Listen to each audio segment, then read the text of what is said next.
Okay, I think we're going to start soon, so would everybody please take your seat, please? You know, you could do that too, Michael. Good leadership. Thank you.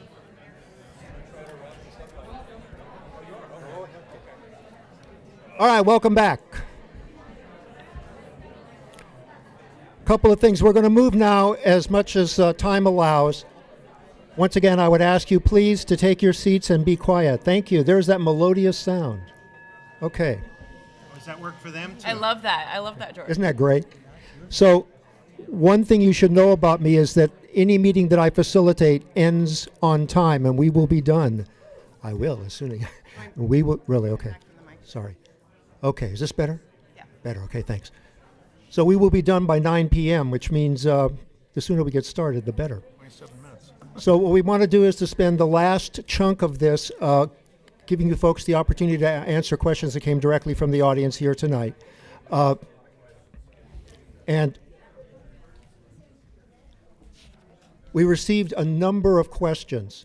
Several questions, in fact, that we received mirrored questions that we've already asked. And so specifically, Measure E, did you support? And I think a number of you, in fact, made statements about that.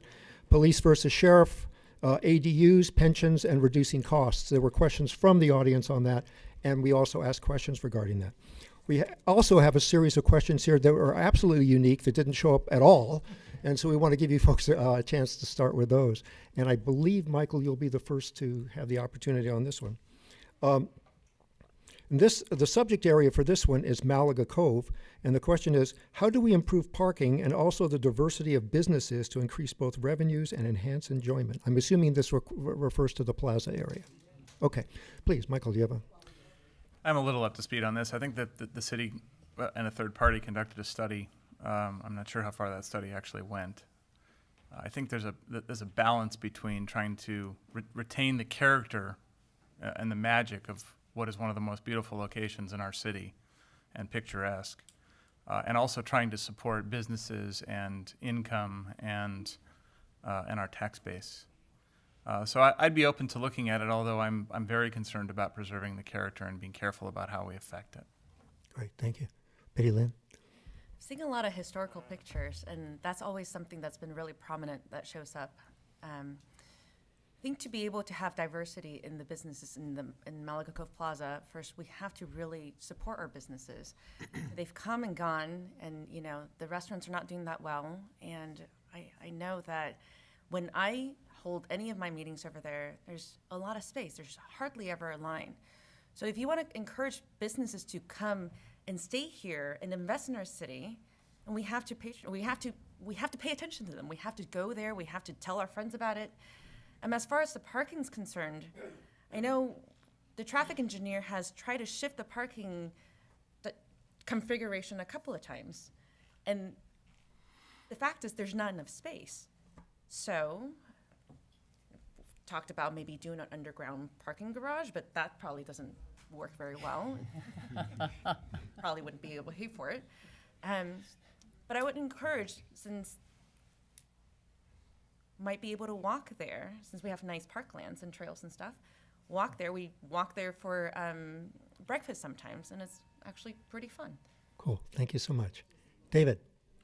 I think we need to take a step backward at some point in time, and I don't think it's immediate because we don't have the resources to do so, but take a bigger look at that whole Malaga Cove area. And I know there's a lot of concern about traffic and a traffic circle in there, and how can we best utilize that space before we jump to any Band-Aid type of a situation to improve parking. I think subterranean parking could be an answer, but it would have to be incorporated in some other larger endeavor that would help build retail and maybe help some of the needs that we have in the city, bring restaurants in and so forth. But we need to stand back and have a professional group take a hard look at that area on how best to use it. Great, thank you. Kevin? So I sit on the Traffic Safety Committee, and we've taken a piece of this, and it's the parking. And there are a lot of moving parts to the parking. Some businesses only require 30 minutes, and other businesses require 3 hours. And if you drive through there's 20-minute parking, there's 2-hour parking. People jump in the 30-minute thing and then wait till the 30 minutes is over and then look for 2-hour parking. And so there's a lot of moving parts. The city did a study, and there's a parking lot across the street from City Hall that is usually pretty open, but people don't want to cross the street because it's dangerous. You got 5 intersections, so it's a work in progress. Working with the city engineer. Actually, our last meeting we had a field trip, and we actually did it in the parking lot and walked around and looked at the spaces. So I can tell you the parking piece is a work in progress. Thank you. Victoria? The only observation I have about this one is a couple months ago, maybe 2-3 months ago, there was a presentation to the city council about a group that had done some sort of study, I think, talking about all of these things, kind of, improving the business, but to do that, you've got to improve the parking. I think in my mind, I kind of think of Malaga Cove Plaza from a long-range planning perspective. Malaga Cove Plaza, which way am I pointing? That way? And then this kind of city hall complex. I think in the end, we're going to probably have to look at that as one, probably incorporate the parking, make it safer for people to cross. You do take your life in your own hands a little bit. Obviously there's no money for a lot of that stuff. So in the long haul, we'll probably have to look at some sort of kind of public-private partnership. And that'll be a lot of community input because and you're talking about kind of creating a whole civic center area. And, that's a big project, and we have no money. Okay, thanks. Jennifer?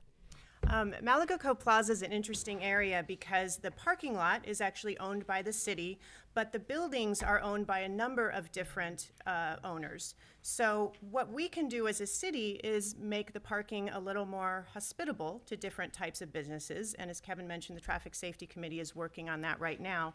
But we can't really force those landowners to bring in different tenants when they're perfectly happy with the tenants that they have.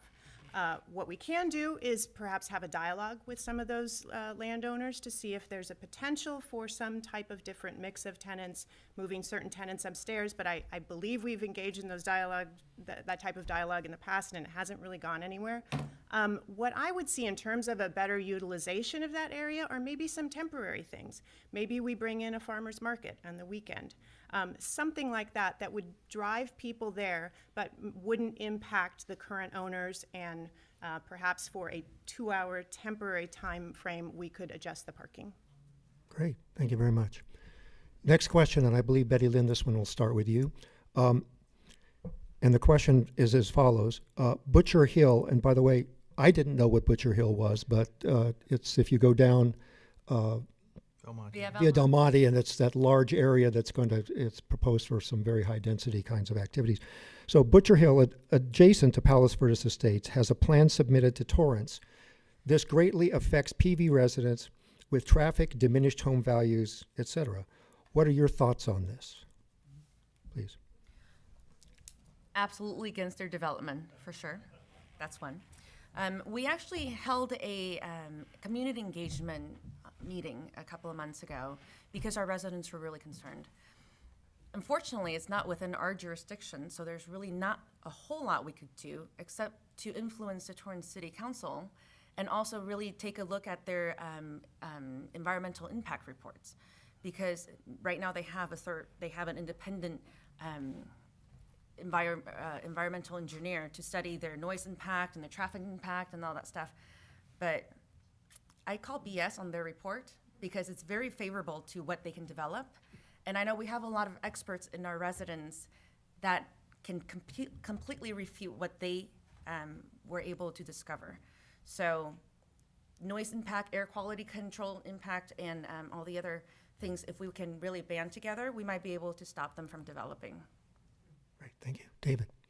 I'm very much familiar with the property we're discussing, but I have to candidly admit I am not up to speed on all the current status with the environmental impact studies. I understand one is due to be issued here in the next few months, but I need to do my homework before I make any judgmental call one way or the other. I have done zero at this point in time. Thank you. Kevin? obviously, that building's gonna impact our city. Parking, driving, shortcuts, the parties, whatever it is. But because it's not our jurisdiction, I would be interested to talk to the city attorney to see what can we do from a city standpoint? Is there a traffic piece we can implement? Is there a signage thing we can implement? Just some type of ordinance to help protect our city. Victoria? Well, I guess my issue with this one is again, at city council meetings, residents, one after another, come and say to the city council, hey, we need your help. This is a problem in our neighborhood, you know, mostly probably people in Valmont, and the answer comes back, oh, not our purview, and we're gonna, you know, take it up with City of Torrance. To me, again, back to leadership. I mean, you come to the city council asking for help, and I think the answer has to be, okay, let's figure out what we can do, and let's, let's see where we can have influence. Let's see where we can create ordinances. You know, whatever. My observation is that I think our residents would like to see some leadership from the city council on this issue. Thank you. Jennifer? This is definitely something our residents feel passionate about, and they did come to multiple meetings. So in response to that, we had a community meeting with the developer who informed residents what the project was going to be. Thereafter, we did take concerns from residents both at the meeting and online via multiple emails, and we had a special portal for residents to email their concerns. So we kind of know where we need to focus our efforts when the environmental impact report comes in. What will happen in the city of Torrance is there'll be an administrative proceeding. The developer and the city will prepare a document called an environmental impact report. There will be a period of time by which people who object to the project or believe that the environmental impacts haven't been adequately mitigated will have an opportunity to respond.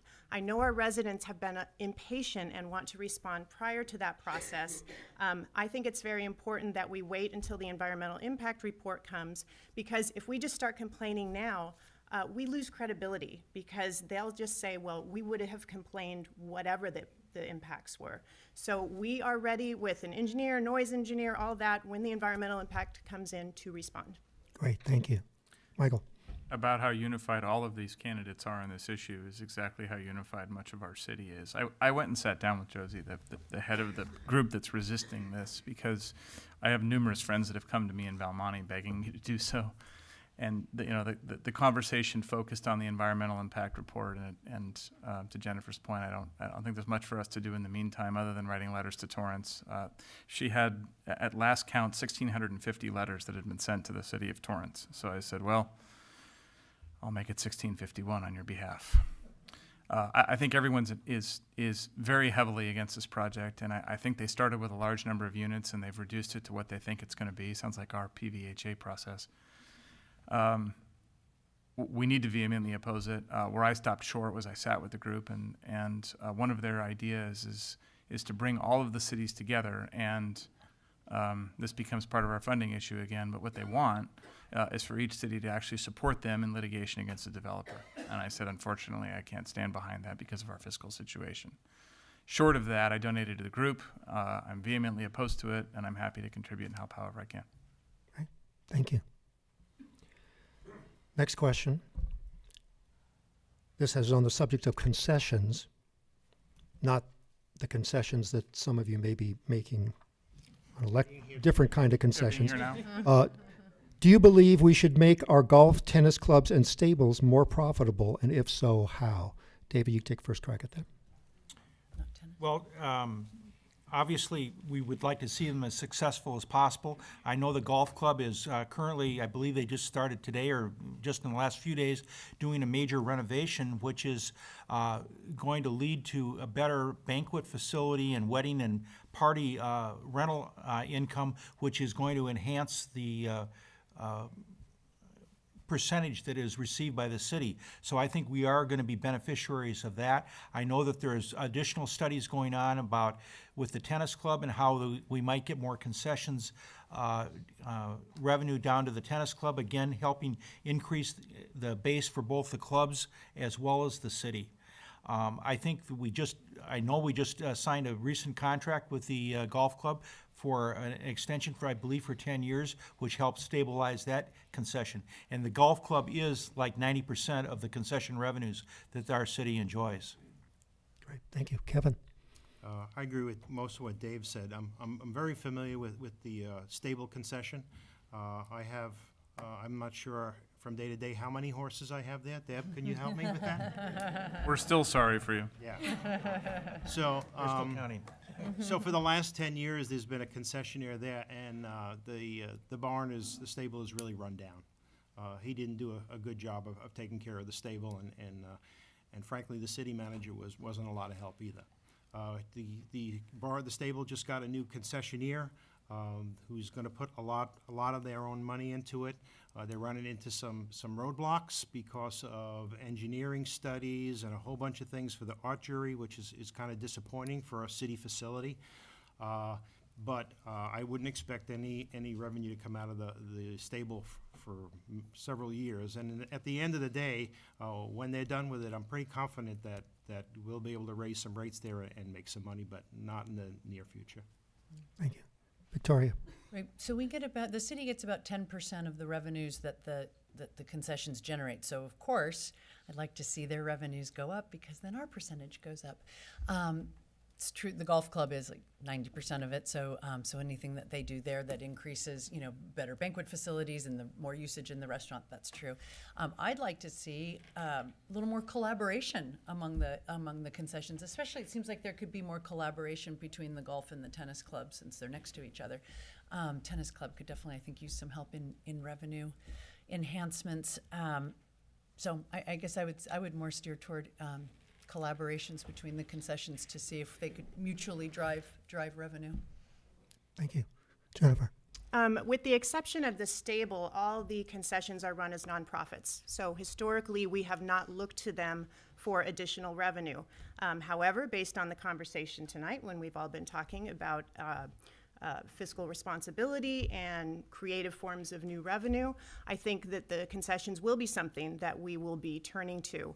I would like to see the concessions follow the model of the golf club, which is actually reinvesting in itself to generate more business, which in turn will increase our concession fee. The one concession I didn't mention is the stable. That's not been run as a nonprofit. It has been run as a business. I'm very excited that we just have a new concessionaire in there who is investing a lot of her own money into the concession. And I think, though it will take some time, I think that will be a source of revenue for the city going forward. Great, thanks. Michael? I think we've covered all the concessions but the beach club, which is the hot one. I have a statement on this, so let me say it. I'm not a member of the beach club, but I've studied the issue in depth, and it's an absolutely gorgeous, magnificent facility, and it's our treasure. I'm not going to hit the numbers issue because, frankly, the income is so low. I think they contribute $100,000 a year to the city. We have treated all the concessions equally, I think, with the exception of the beach club. I'm not in favor of imposing wholesale changes on their membership, which I think is being pushed. I also don't think that the economic model needs to change. I think we need to do something reasonable, and we need to grant them the same 20-year agreement that we gave the golf club. I know there's some challenges relative to ADA, and I think there's been some conversations about a new agreement relative to their stepping up and investing their own revenue towards that. But I think they do a lot for the city, and I think that we need to resolve that issue, and it's out there hanging. Thank you. Betty Lynn? I've actually had some conversations with the golf club and the tennis club to see how they can collaborate to bring more revenue. And part of it has to do with food services, part of it has to do with maybe shared membership. But there's definitely a lot of growth potential, I believe. And especially with the Rolling Hills Golf Club being brand spanking new, we need to make sure that our clubs stay competitive. Having them doing the renovation is a great start. Maybe in the future they could get together and put a pool in between, and then that would also help alleviate some of the membership problems down at the beach club. The beach club, I know, has been a very hot topic for years. The recent meetings I've had with their board, we talked about increasing different levels of membership, you know, winter memberships, off-season memberships, or junior memberships, to increase not only public access, but also increase revenue for the city. Now, the stables, obviously, we're not going to be getting any revenue for a little bit, but they're investing into our infrastructure by improving the stables. So hopefully in a couple of years in return, we'll be able to get some more memberships and horses and boarders there and training as well.